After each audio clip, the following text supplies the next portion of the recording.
నెల రాష్ట్ర ప్రభుత్వం ఎల్ఆర్ఎస్ స్కీమును ప్రవేశపెట్టి రిజిస్ట్రేషన్ శాఖకు అనుసంధానం చేయడంతో చాలా మంది తెలిసి తెలియక సర్వర్ పనిచేయక రిజిస్ట్రేషన్ జరగలేదు మరియు అందులో గిఫ్ట్ ఏజీపీఏ చేసుకోవాలంటే ఆన్లైన్ లో ఎల్ఆర్ఎస్ డబ్బులు తీసుకోలేదు. చాలా మంది ముందుకు రాలేదు. కావున సాఫ్ట్వేర్ సవరించి గతంలో 1,10,000 చెల్లించి చివరికి ఇంకా ఒక నెల అవకాశం ఇచ్చినచో ప్లాట్ల యజమానులు ముందుకు వస్తారని తెలియజేయడం జరుగుతుంది. సామాజిక పర్యావరణ ప్రేమికుడు కోలా రాఘవేందర్ ముదిరాజు ప్రభుత్వంని కోరుకుంటూ ప్రకటన చేశారు.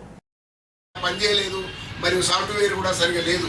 కావున ఎక్కడైనా రాష్ట్ర ప్రభుత్వం సర్వర్ను సరిచేసి ఏజీపీ ఉన్న 10,000 కట్టినా 1,000 రూపాయలు కట్టి ఉన్న వారికి మళ్ళీ ఒక నెల అవకాశం ఇస్తూ వాళ్ళకు ప్రచారం చేయాలని, ఇలా అక్రమ లేవుడు సక్రమం చేసుకునే విధంగా పబ్లిసిటీ చేసి ఈ యొక్క బీద ప్రజలు కొనుక్కున్నటువంటి అక్రమ లేఅవుట్లను త్వరగా సక్రమం చేసుకునే విధంగా అవకాశం కల్పిస్తారని మేము డిమాండ్ చేస్తున్నాం.